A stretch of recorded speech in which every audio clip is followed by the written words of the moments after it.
Hi Loopers, Melissa here with Lovable Loops. In this tutorial I'm going to show you how to block your work.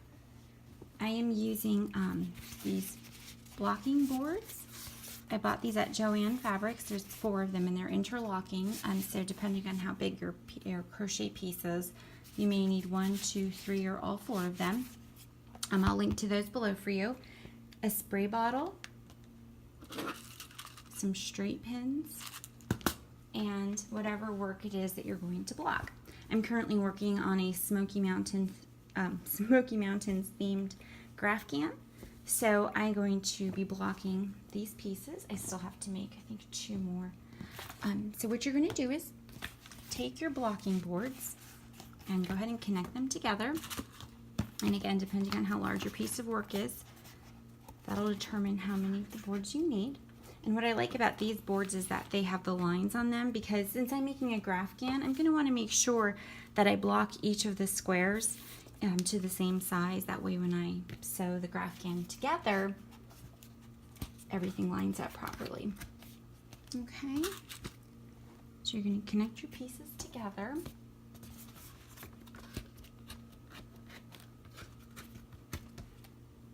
Okay.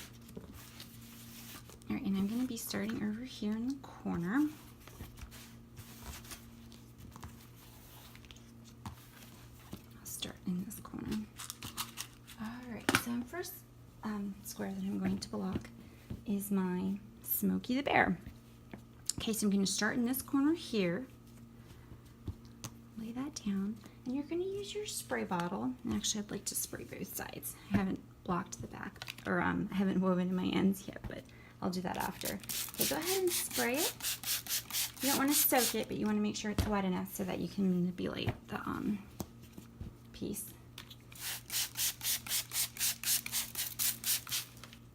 Okay.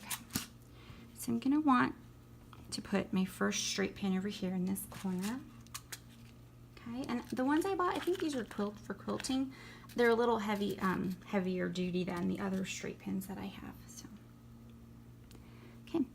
Going to go ahead and pin that corner right to that corner there, okay? And now I'm going to make sure, so it looks like the width of my piece should come to about this square over here. So I'm going to go ahead and pin that corner as well.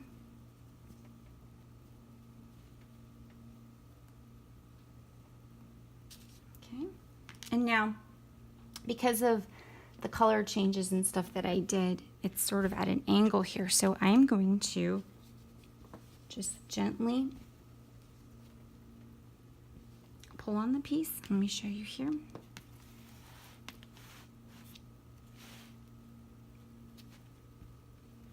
Get that corner all the way up there. And go ahead and pin that into that corner. And then you can always use more water, spray more water on your piece if you need to get it to stretch a little bit easier. I'm going to pin down the sides here.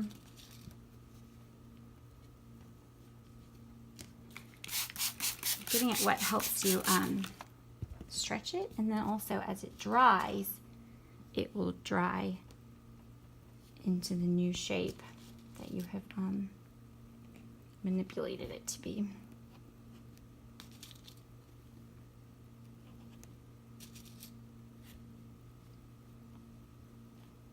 So I'm just pinning down the side here because I don't want this side to move, because I need to stretch this side out.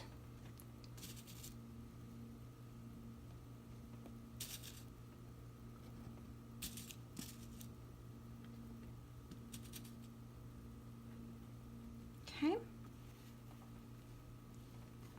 And I'm actually going to do the same thing along the bottom here. Make sure this is nice and straight.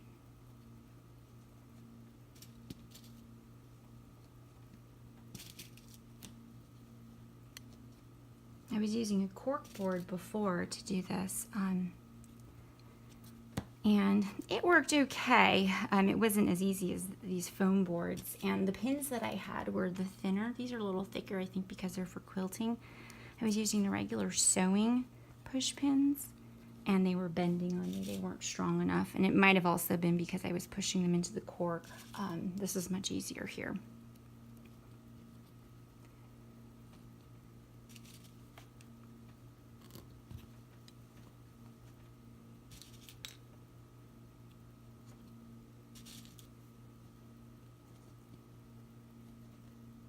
Okay, so I have those two sides done. I have the bottom and the left-hand side. So now I'm going to gently tug on the right-hand side to stretch it out so that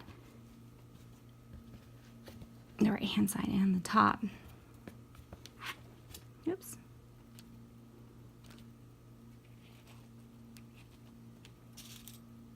So that it ends up forming a perfect square.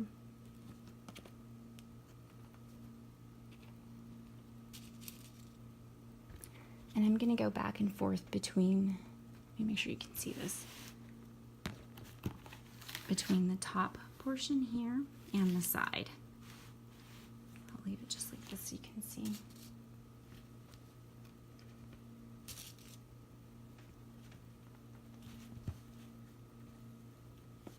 I'm going to spray this a little bit more here.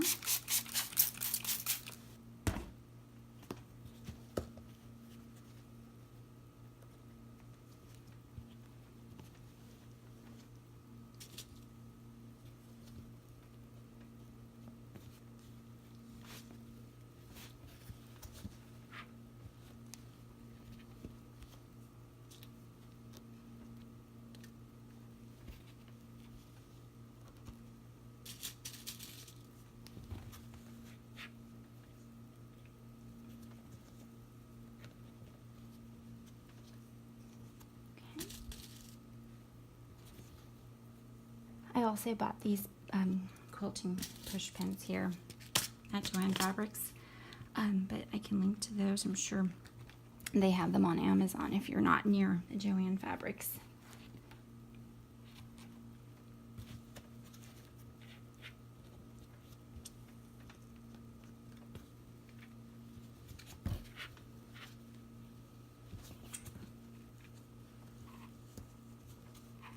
Okay, I'm going to pin this upper right-hand corner here.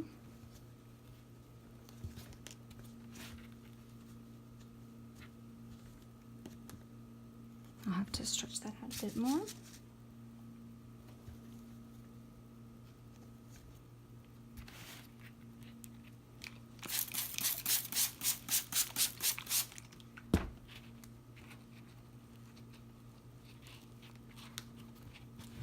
I think the color changes for this particular square made it more uneven, because some of the other ones I won't have to stretch as much to block them.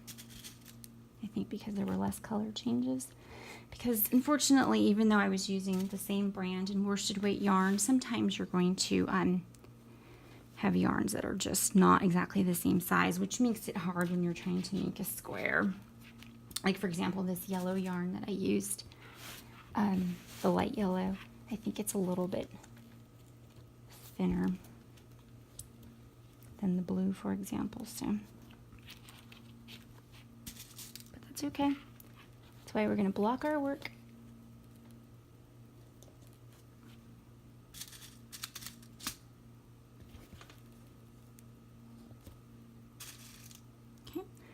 And you just continue putting the push pins all the way around.